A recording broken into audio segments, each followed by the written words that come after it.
মায়েরি পদ তলে, মায়েরি পদ তলে সন্তানের জান্নাতে মিলে, সে কথা মোদের রাসূল বলে,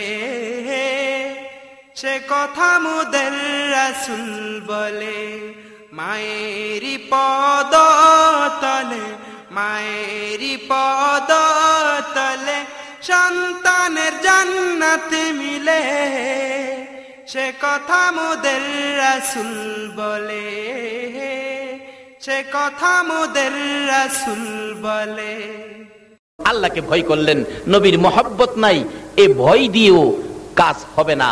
এখন আল্লাহকে ভয় আছে, নবীর মহব্বত আছে, নবীর মহব্বত আছে, তারপরেও আল্লাহকে পাবেন না কেন?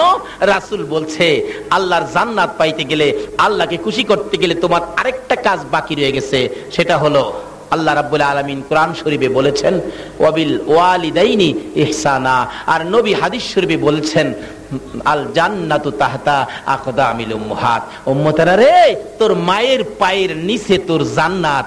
যত কিছু করেন, জান্নাতটা তো মায়ের পায়ের নিচে।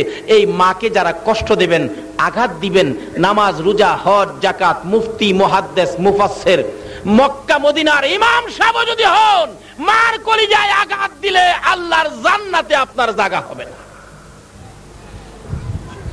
বাবা যুবক, মাহফিলের আয়োজন করেছো, আজকে তোমাদের ভাগ্য ভালো, নিশ্চয়ই তোমাদের মা নেককার ছিল। মাহফিলের আয়োজন ওই মায়ের সন্তানেরা করেছে যেই মা এই সন্তান পেটে থাকাকালীন একদিন হইলেও কোরআন তেলাওয়াত করেছিল, বিদায় আজকে ওই সন্তানগুলো মাহফিলের আয়োজন করেছে।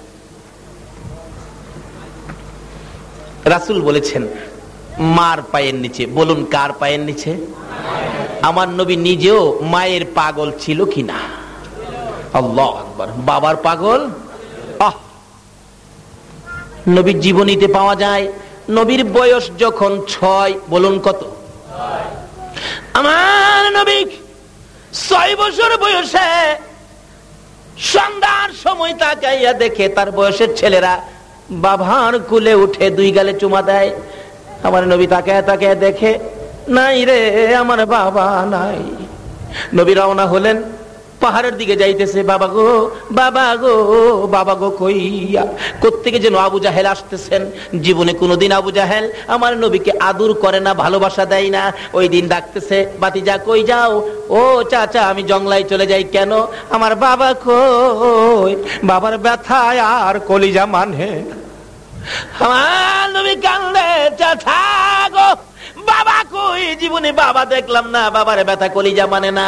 আবু জাহেল বলেন, বাতিজা আর সামনে যাইও না, একটু সামনে গেলে জংলার বাঘ তোমারে খেয়ে ফেলবে। যাইও না, বাঘে তোমারে খাইবো তো। এটা আবু জাহেলের ধারণা, আমার নবীরে বাঘে খাইবো। আচ্ছা, আপনাদের ধারণা কি আমার নবীরে বাঘে খাইবো? আর একটু জোরে কোন খাইবো? বাঘে খাইবো দূরের কথা, নবীরে, নবীর উম্মতেরাই তো বাঘে সালাম দেয়।